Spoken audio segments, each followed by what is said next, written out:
This recent incident involving the arrests of immigrant firefighters has intensified the ongoing debate about the balance between strict immigration enforcement and the pragmatic needs of public safety. The arrests, which took place in Washington state and other areas, targeted individuals working on wildfire prevention and suppression efforts. This event has highlighted the stark contrast in priorities between federal agencies focused on immigration law and the state and local communities that rely on these workers for essential and often dangerous public service. Summary of the issue.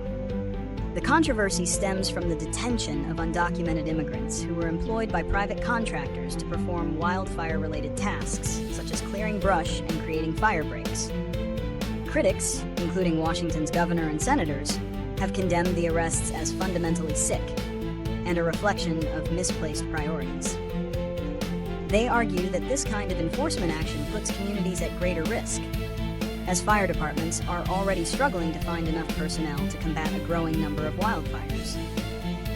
Conversely, federal officials, such as the U.S. Border Patrol, have defended the arrests by stating their commitment to steadfastly enforce the laws of the United States without exception, noting that the detentions were part of a criminal investigation into the contracting companies.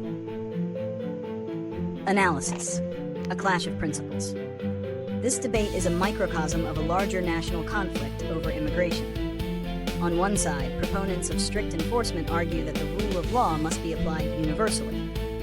They believe that selective enforcement, even for seemingly sympathetic cases like firefighters, undermines the integrity of the legal system and could encourage others to violate immigration laws.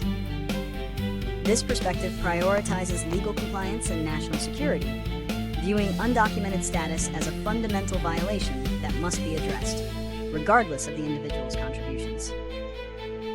On the other side, critics argue for a more nuanced approach that balances enforcement with humanitarian and public safety concerns.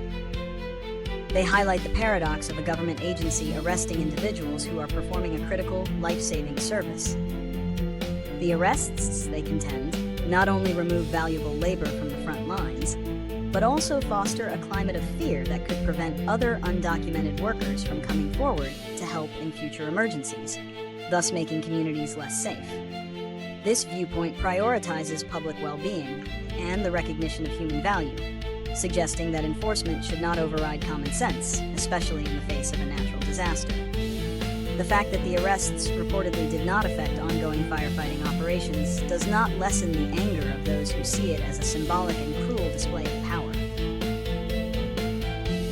Predictions and future implications.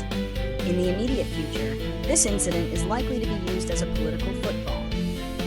Democratic lawmakers and immigration advocacy groups will seize on the narrative to criticize the administration's immigration policies as inhumane and self-defeating. Conversely, the administration will double down on its law and order messaging, framing the arrests as a necessary component of its enforcement strategy. We can predict that similar incidents may occur as wildfire season intensifies, and immigration enforcement remains a high priority for federal agencies. Longer term, this debate may force a more serious conversation about the role of immigration in the U.S. workforce and the need for a more comprehensive immigration reform. It highlights the reliance of certain industries, including essential public services like firefighting, on immigrant labor. As the number of wildfires and other natural disasters increases, the demand for this labor will only grow, making the current immigration enforcement model unsustainable in a humanitarian and pragmatic sense. Proposed solutions. Finding a resolution to this conflict requires addressing the core ideological divide. Several solutions could be considered. 1. Administrative policy changes. The White House or relevant federal agencies could issue a clear directive to suspend immigration enforcement operations in areas of natural disaster or emergency response. A precedent for this exists from previous administrations, which often issued similar guidance to prioritize public safety over enforcement during crises. This would be the fastest and most direct way to resolve the issue. 2. Specialized visa programs. Congress could explore creating a new, dedicated visa or work permit program for individuals working in critical public safety and disaster response fields. This would provide a legal pathway for immigrants